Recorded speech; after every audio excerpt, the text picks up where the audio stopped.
بسم اللہ الرحمن الرحیم۔ السلام علیکم ناظرین۔ محترم ناظرین، آج جو ویڈیو آپ کے ساتھ زیر بحث ہے یہ حضرت خولہ بنت ثعلبہ کے متعلق ہے۔ حضرت خولہ بنت ثعلبہ کون تھیں؟ وہ حضور صلی اللہ علیہ وسلم سے کس بارے میں جھگڑا کر رہی تھیں اور اللہ تعالیٰ نے ان کی اس بات کے بارے میں کون سی صورت نازل کی؟ ان تمام سوالوں کا جواب اس ویڈیو میں ملے گا، لیکن اس کے لیے ضروری ہے کہ آپ ویڈیو کو اسکپ نہ کریں اور پورا دیکھیں۔ ویڈیو پسند آئے تو لائک، شیئر اور سبسکرائب کریں اور ایک پیارا سا کمنٹ کر دیں۔ تو چلیے جی ویڈیو کی طرف بڑھتے ہیں۔ خولہ بنت ثعلبہ رضی اللہ تعالیٰ عنہا نہایت پارسا اور متحمل مزاج خاتون تھیں۔ قبیلہ بنی عوف بنی خزرج سے تعلق رکھتی تھیں۔ ان کا نکاح مشہور صحابی حضرت عبادہ بن صامت رضی اللہ تعالیٰ عنہ کے بھائی اوس بن صامت رضی اللہ تعالیٰ عنہ سے ہوا۔ مسئلہ ظہار یعنی خاوند کو اپنی بیوی کو اپنی ماں سے تشبیہ دیتے، اس کا تعلق انہی سے ہے۔ دور جاہلیت میں یہ رسم چلی آ رہی تھی کہ جو شخص بیوی سے خفا ہو کر یا کسی اور وجہ سے ایک مرتبہ بیوی سے اظہار کر لے، یعنی اسے اپنے لیے اپنے ماں کی طرح حرام قرار دے دے، تو وہ ہمیشہ کے لیے اس پر حرام ہو جاتی تھی اور ازدواجی تعلقات منقطع ہو جاتے تھے۔ اب نہ وہ اس کی بیوی رہتی تھی اور نہ وہ اس کا شوہر۔ حضرت خولہ رضی اللہ تعالیٰ عنہ کے شوہر حضرت اوس بن صامت رضی اللہ تعالیٰ عنہ بوڑھے آدمی تھے۔ بڑھاپے کی وجہ سے مزاج میں تیزی آ گئی تھی اور طبیعت پر خشونت کا غلبہ ہو گیا تھا۔ معمولی بات پر مشتعل ہو جاتے تھے اور قدم قدم پر تشدد پر اتر آتے تھے، یعنی چڑچڑا پن جو بڑھاپے کا خاصہ ہے ان پر حاوی ہو گیا تھا۔ ایک دفعہ کسی بات پر بیوی سے ناراض ہوئے اور غصے سے مغلوب ہو کر زبان سے یہ الفاظ نکال دیے کہ تم مجھ پر میری ماں کی طرح حرام ہو۔ بڑھاپے اور کمزوری کا غصہ بھی بوڑھا اور کمزور ہوتا ہے۔ ذرا سی دیر میں اتر گیا، طبیعت میں سکون ہوا اور خفگی کے آثار دور ہوئے تو بے حد نادم اور انتہائی پریشان ہوئے۔ بیوی سے ہم کلام ہونا چاہا تو وہ جواب ملا کہ اگرچہ آپ نے مجھے طلاق نہیں دی ہے، تاہم جب تک اللہ اور اس کا رسول کوئی حکم صادر نہ فرمائیں گے تب تک آپ کے اور میرے باہمی تعلقات حرام ہی ٹھہریں گے، اور میں آپ سے کوئی راہ و رسم نہیں رکھوں گی۔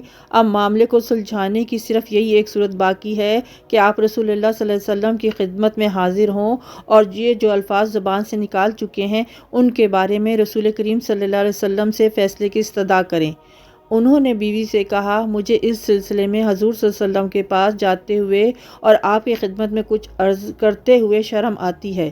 میں حضور صلی اللہ علیہ وسلم کے سامنے کس طرح جاؤں اور کیا کہوں؟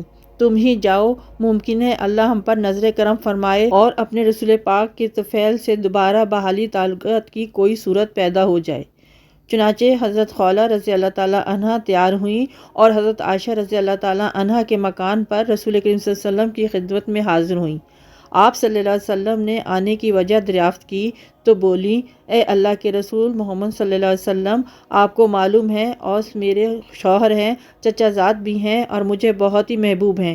ان کی تیز اور تند مزاجی اور ضعیف پیری سے بھی آپ اچھی طرح واقف ہیں۔ انہوں نے غصے کی حالت میں مجھے ایسی بات کہہ دی ہے جو میں حلفیہ کہتی ہوں کہ طلاق نہیں ہے۔ انہوں نے مجھ سے کہا کہ تم مجھ پر میری ماں کی طرح حرام ہو۔ رسول کریم صلی اللہ علیہ وسلم نے فرمایا، اب تو تم ان پر حرام ہو۔ رسول صلی اللہ علیہ وسلم کی زبان سے یہ لفظ سن کر حضرت خولہ رضی اللہ تعالیٰ عنہ کو سخت صدمہ ہوا۔ وہ بڑی لجاجت اور منت سماجت کے انداز میں رسول کریم صلی اللہ علیہ وسلم سے جھگڑتی رہیں اور اس بات پر اصرار کرتی رہیں کہ ان الفاظ کو طلاق نہیں کہا جا سکتا۔ جب دیکھا کہ رسول کریم صلی اللہ علیہ وسلم خاموش ہیں تو نہایت مایوس ہوئیں اور وہیں بیٹھے بیٹھے ہاتھ اٹھا کر اللہ سے ان الفاظ میں دعا مانگی، اے اللہ، میں تیری بارگاہ میں حاضر ہو کر تجھ سے اپنی سب سے بڑی تکلیف اور اپنے شوہر اوس کی جدائی کے رنج و احساس کی شکایت کرتی ہوں۔ اے اللہ، جو چیز ہمارے لیے تیری رحمت کا باعث ہو اسے اپنے نبی حضرت محمد صلی اللہ علیہ وسلم کی زبان سے ظاہر فرما دے۔ میں ایک بے بس اور ناتواں خاتون ہوں اور تیرے ہی فضل و کرم کی طلبگار ہوں۔ حضرت عائشہ رضی اللہ تعالیٰ عنہ کا کہنا ہے کہ خولہ کی آپ صلی اللہ علیہ وسلم کے ساتھ گفتگو اور اللہ سے دعا کا یہ منظر اس قدر دردناک تھا کہ میری اور میرے گھر کے تمام افراد کی ہمدردیاں خولہ کی طرف منتقل ہو گئیں اور اس کی تکلیف سے متاثر ہو کر بے اختیار ہماری آنکھوں سے آنسو جاری ہو گئے۔ اس کیفیت پر ابھی زیادہ دیر نہ گزری تھی کہ رسول کریم صلی اللہ علیہ وسلم پر وہی کیفیت طاری ہو گئی جو نزول وحی کے وقت ہوا کرتی تھی۔ حضرت عائشہ رضی اللہ تعالیٰ عنہ نے مسرت کے لہجے میں خولہ سے کہا، خولہ، اللہ کی طرف سے ابھی تمہارے متعلق فیصلہ ہو جائے گا۔ حضرت خولہ رضی اللہ تعالیٰ عنہ کے لیے یہ وقت پہلے سے بھی زیادہ نازک تھا۔ وہ آس و امید کی کشمکش میں مبتلا تھیں۔ خطرہ تھا کہ اوس کے یہ الفاظ طلاق کے حکم میں نہ آ جائیں اور تفریق و جدائی کا حکم صادر نہ ہو جائے۔ خولہ رضی اللہ تعالیٰ عنہ سخت بے تابی کے عالم میں بیٹھی تھیں کہ رسول کریم صلی اللہ علیہ وسلم کی طرف نگاہ اٹھائی۔ آپ کے لبوں پر تبسم دیکھ کر خولہ کی امید بندی اور جذبات مسرت سے کھڑی ہو گئیں۔ آپ صلی اللہ علیہ وسلم نے فرمایا، اے خولہ، اللہ تعالیٰ نے تیرے اور تیرے شوہر کے بارے میں قرآنی فیصلہ نازل فرما دیا ہے۔ پھر آپ صلی اللہ علیہ وسلم نے حضرت خولہ رضی اللہ تعالیٰ عنہ کے سامنے یہ آیت تلاوت فرمائی، یقیناً اللہ تعالیٰ نے اس عورت کی بات سنی جو تجھ سے اپنے شوہر کے بارے میں تکرار کر رہی تھی اور اپنی شکایات اللہ سے کر رہی تھی۔ اللہ تم دونوں کے سوال و جواب سن رہا تھا۔ بے شک اللہ تعالیٰ سننے والا اور دیکھنے والا ہے۔ سورہ مجادلہ۔ چونکہ حضرت خولہ رضی اللہ تعالیٰ عنہ نے اپنے شوہر اوس رضی اللہ تعالیٰ کے مسئلے پر رسول کریم صلی اللہ علیہ وسلم سے جھگڑا کیا تھا اور شوہر کے الفاظ کو طلاق سے تعبیر کرنے سے متعلق رسول کریم صلی اللہ علیہ وسلم سے اظہار اختلاف کیا تھا، اس لیے اس صورت کا نام بھی مجادلہ رکھا گیا۔ اس کا آغاز انہی الفاظ سے ہوا۔ چنانچہ رسول کریم صلی اللہ علیہ وسلم نے حضرت خولہ سے کہا، خولہ، جاؤ اپنے شوہر سے کہو کہ وہ ایک لونڈی یا ایک غلام آزاد کرے۔ خولہ نے عرض کیا، اے اللہ کے رسول، کیسے آزاد کریں؟ باخدا ان کے پاس نہ کوئی غلام ہے اور نہ ہی کوئی لونڈی اور نہ ہی میرے سوا ان کا کوئی خادم۔ رسول کریم صلی اللہ علیہ وآلہ وسلم نے فرمایا، اچھا تو مسلسل 60 روزے رکھیں۔ خولہ نے عرض کیا، واللہ وہ اس کی طاقت نہیں رکھتے، وہ بہت ہی کمزور آدمی ہیں، دن میں تھوڑی تھوڑی مقدار میں کئی بار کھاتے ہیں، نہ ہی بھوک برداشت کر سکتے ہیں اور نہ ہی پیاس۔ بڑھاپے کی کمزوری کے ساتھ ان کی بینائی بھی جواب دے رہی ہے۔ رسول کریم صلی اللہ علیہ وسلم نے فرمایا، پھر 60 مساکین کو کھانا کھلائیں۔ خولہ رضی اللہ تعالیٰ عنہ نے عرض کیا، حضور وہ غریب و نادار آدمی ہیں، ان سے تو یہ بھی ممکن نہیں۔ آپ صلی اللہ علیہ وسلم نے فرمایا، اچھا آدھا وسق کھجوریں میں اپنے پاس سے انہیں دے دوں گا۔ میں نے کہا، بہتر آدھا وسق میں دوں گی۔ آپ صلی اللہ علیہ وسلم نے فرمایا، تم نے بہت اچھا کیا اور خوب کام کیا، جاؤ یہ ادا کر دو اور اپنے خاوند کے ساتھ جو تمہارے چچا کے لڑکے ہیں محبت، پیار، خیر خوبی کے ساتھ فرمانبرداری سے گزارا کرو۔ حضرت خولہ حضور کریم صلی اللہ علیہ وسلم کو سلام کر کر رخصت ہوئیں۔ گھر پہنچیں تو دروازے پر شوہر کو منتظر پایا۔ بے تابی سے پوچھا، کہو خولہ، کیا ہوا؟ جواب دیا کہ آپ خوش نصیب ہیں، رسول کریم صلی اللہ علیہ وسلم نے ارشاد فرمایا ہے کہ کھجوریں لے کر 60 مساکین میں صدقہ کرو۔ چنانچہ ایسا ہی ہوا اور حضرت اوس رضی اللہ تعالیٰ عنہ نے اپنی اس قسم یا اظہار کا کفارہ ادا کر دیا۔ یہ سارا واقعہ تفاسیر احادیث کی کتابوں میں مذکور ہے۔ اس واقعہ اور نزول سورہ کے بعد تمام صحابہ اکرام کے دلوں میں حضرت خولہ رضی اللہ تعالیٰ عنہ کی عزت و توقیر، احترام و اکرام بہت اضافہ ہو گیا تھا۔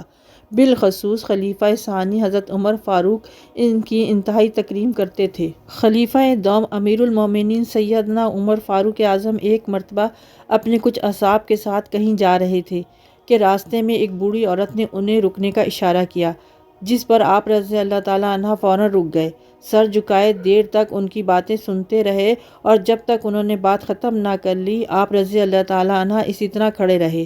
ساتھیوں کو عجیب سا لگا۔ ان میں سے ایک نے عرض کیا، امیر المومنین، آپ نے قریش کے سرداروں کو اس بڑھیا کے لیے اتنی دیر روکے رکھا۔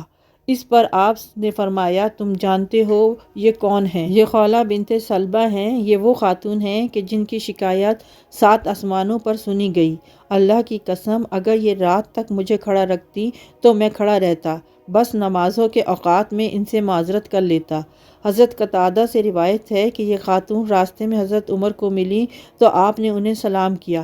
وہ سلام کے جواب دینے کے بعد کہنے لگیں، اے عمر، ایک وقت تھا جب میں تمہیں بازار عکاظ میں دیکھا تھا، اس وقت تم عمیر کھلاتے تھے، لاٹھی ہاتھ میں لیے بکریاں چراتے پھرتے تھے۔ پھر زیادہ مدت نہ گزری تھی کہ تم عمر کہلانے لگے، پھر ایک وقت آیا کہ تم امیر المومنین کہے جانے لگے۔ عمر رضی اللہ تعالیٰ ذرا ریت کے معاملے میں اللہ سے ڈرتے رہو اور یاد رکھو جو اللہ کی وحی سے ڈرتا ہے اس کے لیے دور کا آدمی بھی قریبی رشتہ دار کی طرح ہوتا ہے، اور جو موت سے ڈرتا ہے اس کے حق میں اندیشہ ہے کہ وہ اس چیز کو کھو دے گا جسے بچانا چاہتا ہے۔ اس پر جادو اور عبدی جو حضرت عمر کے ساتھ تھے بولے، اے عورت، تو نے امیر المومنین کے ساتھ بہت زبان درازی کی۔